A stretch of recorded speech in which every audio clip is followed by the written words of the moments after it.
Sejumlah orang percaya dan mengalami kesehatan yang lebih baik berkat sel punca alias stem cell alias sel darah tali pusat.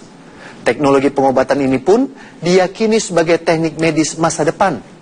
Pemerintah Indonesia bahkan membentuk badan khusus untuk mengembangkan pemanfaatan sel punca. Di Indonesia sudah ada 3 bank sel punca. Salah satunya di Unit Pelayanan Terpadu Teknologi Kedokteran Sel Punca RSCM Jakarta. Di sini saya bertemu dengan Dr. Ismail. Di ruang kerjanya, kami berbincang tentang sebuah teknologi yang disebut-sebut sebagai masa depan dunia medis. Sel punca itu apa? Jadi sel punca itu adalah suatu sel induk ya, atau punca itu punya induk. Jadi yang sel itu mampu memperbarui dirinya sendiri, terus juga bisa mampu memperbanyak diri, kemudian juga dia mampu berdiferensiasi. Jadi berdiferensiasi itu artinya menjadi sel yang matang, sel matur. Jadi, ini teknologi terbaru Pak ya? Ya, maksudnya teknologi yang dikatakan penemuan besar abad ini gitu. Kan oleh karena itu di mana-mana berlomba-lomba di Amerika, di Jepang dan sebagainya untuk melakukan penelitian di bidang sel punca ini. Sel punca diolah ketat dalam suatu laboratorium sehingga benar-benar bersih ketika dimasukkan kembali ke dalam tubuh untuk mengobati penyakit. Sudah terbukti sembuh? Iya, maksudnya secara objektif dan fungsional membaik. Manfaat ini dirasakan mantan Menteri BUMN Dahlan Iskan. Terapi sel punca juga melengkapi pemulihan tubuhnya, terutama pasca operasi cangkok hati yang dijalani Dahlan pada tahun 2007. Saya pun menghubungi pria asal Jawa Timur ini ketika ia sedang berobat ke Tiongkok. Padahal bagaimana awalnya Bapak terlibat dalam terapi sel punca? Di Surabaya ada seorang ahli stem cell yang bisa melakukan stem cell itu di dalam negeri oleh putra bangsa sendiri. Namanya Dr. Purwati, anak Jombang, lulusan Universitas Erlangga, melakukan penelitian di bidang itu, dan kemudian saya diskusi panjang dengan beliau. Manfaatnya apa? Selama 3 tahun, berarti saya sudah 3 atau 4 tahun ini menjalani stem cell, tidak ada pengaruh buruk, bahkan Anda tahu saya dalam keadaan sangat bugar dan sehat, dan saya sudah melakukan 5 atau 6 kali selama 3 tahun atau 4 tahun ini. Keberanian Dahlan menjalani terapi sel punca diperkuat dengan bukti yang ia lihat sendiri ketika berjumpa dengan mantan Perdana Menteri Malaysia Mahathir Mohamad. Mahathir Mohamad, mantan Perdana Menteri Malaysia, beliau ceramah 1 jam, hebat sekali, semangat sekali, dan masih 1 jam lagi menjawab pertanyaan-pertanyaan dari atas panggung. Beliau berdiri dan sangat kokoh. Padahal 3 tahun sebelumnya saya ketemu beliau di Kuala Lumpur dalam keadaan dipapah, sangat lemah badannya. Ternyata teman-teman beliau mengatakan beliau menjalani stem cell. Apa saja perlakuan medik yang Bapak alami? Saya diambil darah saya, 1 tabung besar begini, isinya mungkin jutaan sel, tetapi Dr. Purwati hanya mengambil 1 sel saja yang paling baik, paling muda, paling sempurna, untuk kemudian diternakkan di dalam laboratorium Dr. Stomo atau Universitas Erlangga. Dalam waktu 2 minggu atau 3 minggu, 1 sel saya yang paling baik tadi sudah menjadi 200 juta sel yang semuanya sempurna.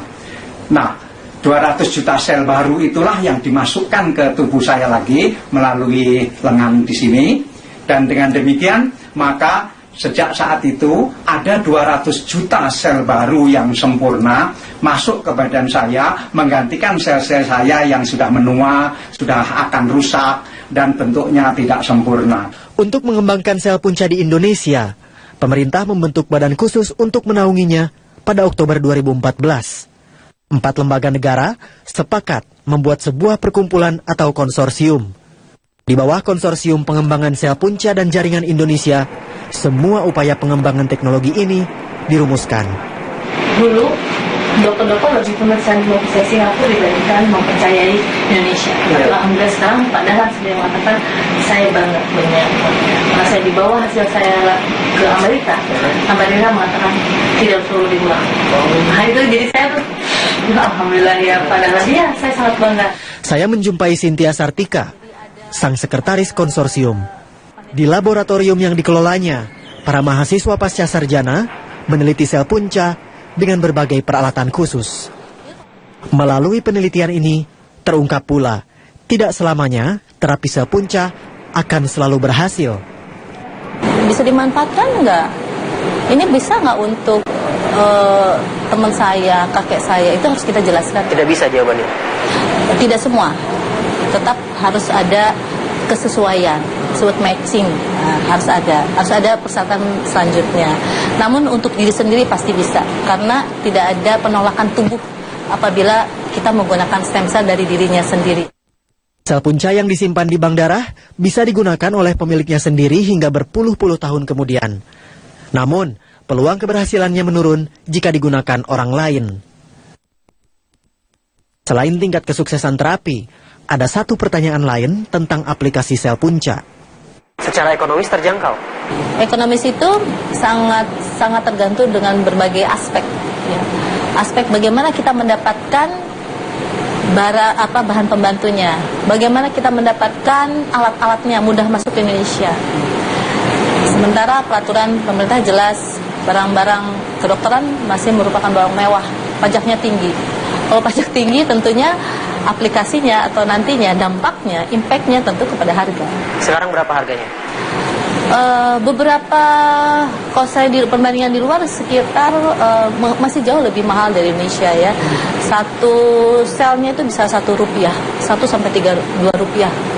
Padahal dibutuhkan sekitar bisa 1 miliar sel. 1 miliar rupiah untuk mendapat bisa saja demikian. Tapi bisa hanya 5 juta sel, tergantung. Hanya 5 juta sel, ada 100 juta sel gitu. Pengolahan sel punca di Indonesia sebetulnya relatif lebih murah. Di Surabaya, Dahlan Iskan mengaku hanya perlu membayar 10 kali lebih murah dibanding harga terapi sel punca di luar negeri. Meski demikian, ada pula yang mempercayakan pengolahan sel punca ke luar negeri walaupun rentan melanggar aturan. Dalam Peraturan Menteri Kesehatan RI Nomor 48 Tahun 2012 disebutkan, sel punca dari darah tali pusar dilarang dikirim dan disimpan di luar wilayah Indonesia.